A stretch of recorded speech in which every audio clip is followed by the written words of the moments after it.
Hello बच्चों, welcome to the class. हम पढ़ रहे हैं lesson number 13 the longest step यानी सबसे लंबा कदम। बच्चों, पिछली वीडियो में हमने इस पाठ को पूरा पढ़ लिया है। आज हम इस पाठ का रिवीजन करेंगे, यानी हमने इस पाठ में क्या क्या सीखा उसे आज फिर से दोहराएंगे। तो चलिए बच्चों शुरू करते हैं। बच्चों, हमने इस पाठ में लंबाई और लंबाई मापने की विभिन्न इकाइयों के बारे में जाना। तो सबसे पहले लेंथ यानी कि लंबाई है क्या, इसे समझते हैं। हमने एक उदाहरण द्वारा लेंथ यानी कि लंबाई क्या है इसे समझा था। तो चलिए एक बार फिर से समझते हैं। हमारे सामने यहाँ पर एक पाइप का टुकड़ा है। इस पाइप के टुकड़े के दो छोर है और इन दो छोरों के बीच की दूरी को हम क्या कहते हैं? लंबाई यानी कि लेंथ। लेंथ की क्या डेफिनेशन हुई, जल्दी से बताइए, आप पढ़ चुके हैं ना?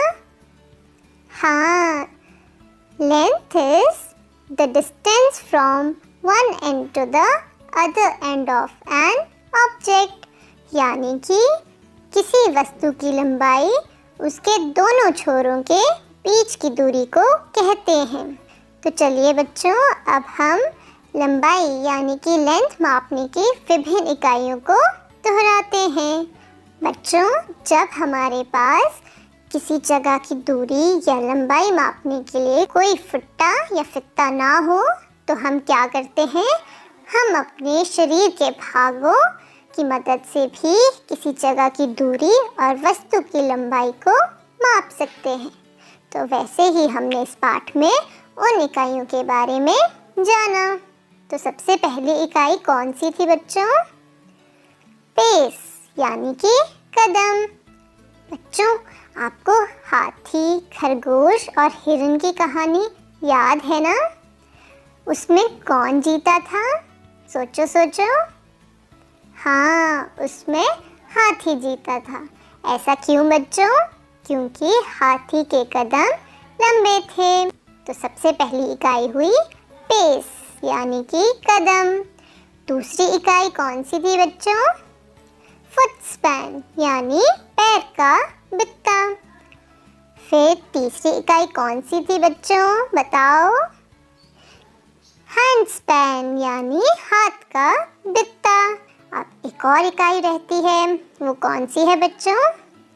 वो है फिंगर्स यानी कि उंगलियां। तो चलिए बच्चों, आज हम एक बार फिर से इन सभी की मदद से जगह की दूरी और वस्तुओं की लंबाई को मापते हैं।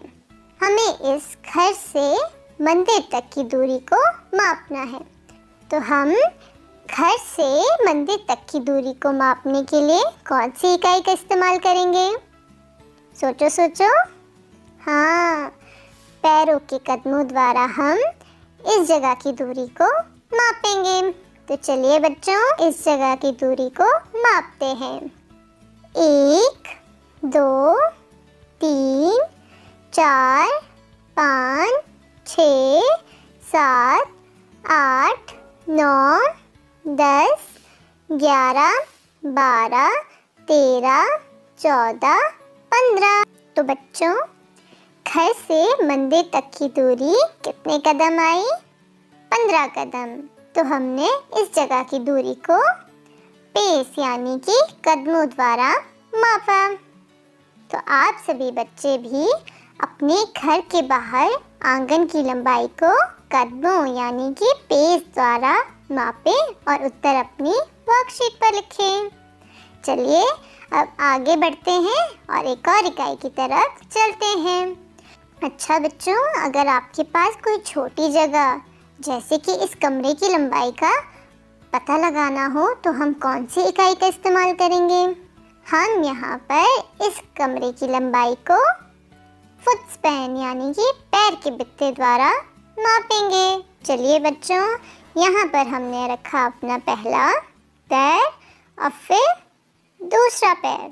बात याद रखना बच्चों, इन पैरों के बीच थोड़ी सी भी जगह ना बचे, नहीं तो हमारा माप गलत हो जाएगा। ये हुए 2 बित्ते। चलिए इसी तरह पूरे कमरे की लंबाई को बित्ते की मदद से मापते हैं।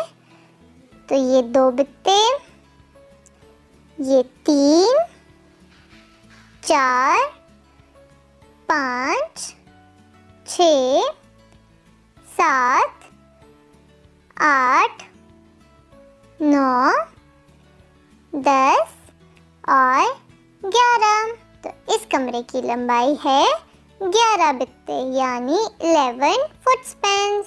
तो बच्चों हमने इस कमरे की लंबाई को फुट स्पैन यानी कि पैर के बित्ते द्वारा मापा। अब आप सभी बच्चे भी आपकी रसोई की लंबाई कितनी है इसे पैर के बित्ते यानी फुट स्पैन से माप कर देखिए। ठीक है बच्चों, तो चले आगे बढ़े। तो चलिए अब हम बढ़ते हैं अगली इकाई की ओर। आपको ये मेज़ यानी कि टेबल दिख रहा है ना बच्चों, हमें इस टेबल की लंबाई पता करनी है। तो हम कौन सी इकाई का इस्तेमाल करेंगे? हाँ, हम इसे हैंड स्पैन यानी हाथ के बित्ते द्वारा मापेंगे। तो चलिए, ये हो गया हमारा एक बित्ता। अब इसी तरह दूसरा हाथ भी रखिए। ये हो गए 2 बित्ते। चलिए बच्चों, आगे इसी तरह इसे मापते हैं। ये हो गए 3 बित्ते, 4 बित्ते और ये हो गया 5वां बित्ता। तो बच्चों इस मेज़ यानी टेबल की लंबाई कितने बित्ते हैं? 5 बित्ते यानी 5 हैंड स्पैन्स। हमने इस बात से क्या जाना बच्चों कि जितनी छोटी वस्तु उसे हम उतनी छोटी इकाई से मापते हैं। अब आप सभी बच्चे भी अपने घर पर मेज़ यानी टेबल की लंबाई को हाथ के बित्ते हैंड स्पैन से माप कर देखें और उत्तर अपनी वर्कशीट पर लिखें। तो चलिए बच्चों, अब आगे बढ़ते हैं और अगली इकाई की ओर चलते हैं। ये यहाँ पर क्या है बच्चों? अरे ये तो हमारा कान है। अब इस कान की लंबाई को हम कैसे मापेंगे? ये कान तो हमारे एक हाथ के बित्ते से छोटा है, तो हम इसकी लंबाई को कैसे मापें? हम इसकी लंबाई को उंगलियों की मदद से मापेंगे। तो चलिए आप भी अपने कान की लंबाई को साथ साथ माप कर देखिए। ये हो गई 4 उंगलियां और फिर 2 उंगलियां, तो बच्चों कुल 6 उंगलियां। तो हमारा कान कितनी उंगलियों लंबा है? 6 उंगलियों लंबा। तो बच्चों हमने फिंगर्स की मदद से कान की लंबाई को मापा। अब आप सभी बच्चे भी अपनी कान की लंबाई को मापकर उत्तर अपनी वर्कशीट पर लिखें। तो चलिए अब आगे बढ़ते हैं और इन सभी इकाइयों को एक बार फिर दोहराते हैं। सबसे पहली इकाई पेस यानी कि कदम, दूसरी इकाई थी फुट स्पैन यानी पैर का बित्ता, तीसरी इकाई है हैंड स्पैन यानी कि हाथ का बित्ता और चौथी इकाई है फिंगर्स यानी कि उंगलियां। चलिए अब एक खेल खेलते हैं। मेक अ गेस यानी अंदाज़ा लगाओ। बच्चों आपके सामने यहाँ पर एक पेड़ है और एक दूसरा पेड़ भी है। जो बच्चों लंबा पेड़ है उसकी ऊंचाई है 6 सेंटीमीटर। तो छोटे वाले पेड़ की क्या ऊंचाई होगी? सोचो सोचो। ये छोटा पेड़ तो लंबे पेड़ का आधा लग रहा है। इसका उत्तर हम पिछले वीडियो में जान चुके हैं। तो आपको इसका उत्तर मालूम है ना बच्चों? तो इसका सही उत्तर आप अपनी वर्कशीट पर लिखें। ठीक है बच्चों, चलिए आज के लिए बस इतना ही।